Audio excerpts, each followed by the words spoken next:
moving to America was kind of an interesting geographical displacement rather than just like an immigrant experience. So for me, this strange kind of senses of dislocation and being in between places made sense and became the basic catalyst for my work. I find myself at home in America, but you have the strange sense of disconnection.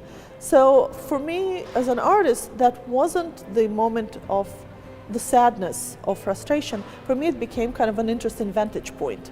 Basically, my work is often architectural, and I bend the paper and I introduce picture planes and landscapes. So as an artist, I kind of construct the spaces trying to make sense of being in between. And that's why there's no frames in there, so when I paint on the wall, it kind of breaks the landscape from the picture plane to the gallery space to kind of incorporate the viewer in the spaces that I concoct. When I work, and as an artist, when you work with the gallery space, and as a printmaker, there's a lot of planning and precision and planning ahead and templates and organizing that comes into that discipline. Yet there's a moment where I welcome the element of chance and the chaos into my work and try to incorporate it on the fly.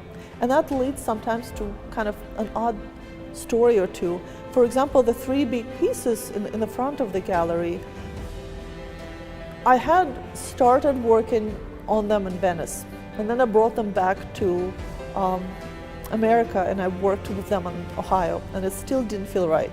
So I put them in the frame, and the good things were there, but it still didn't feel right. And then what was interesting, the final piece was the plexiglass, like the little glass shards that I found in a Venetian shop. And they were beautiful, so I dragged, old broken plexiglass across the ocean, and it wasn't working until I literally just stuck them in the frame. So there's a balance between precision and kind of this random gesture. And then the same thing happens in my installation, where there was a chance for me to organize it and prepare and have a really wonderful platform, but it didn't work. So it actually had to be kind of just broken and thrown in there. And I realized that this balance between chaos, where you claim it and you say this chance and this accident, this rupture, is echoing how I work. So it had to be kind of this just thrown in, and that's the only way it could work. So I had to just stick those things in a frame, not the right way to treat the frame, but for me, this is something that I'm really excited and working with. And again, makes for funny anecdotes. The color was dictated by my subject matter. So if you go to Venice in wintertime, it is actually this silvery, slightly greenish, foggy, almost monochromatic space, which I found beautiful. And when I looked at the Gyumri, there are really kind of three colors in the landscape, and then the black and white kind of made sense for me to address the subject matter. But as an artist, there's also this moment where it's just weird. When I paint, I use full color spectrum. So my paintings are colorful. And when I work as a printmaker, I just can't. It just doesn't feel right. I don't know why. The tumbleweeds are kind of a fun aspect, because I didn't realize that the tumbleweed is actually an immigrant from the southern plains of Russia, where my mother's family is from.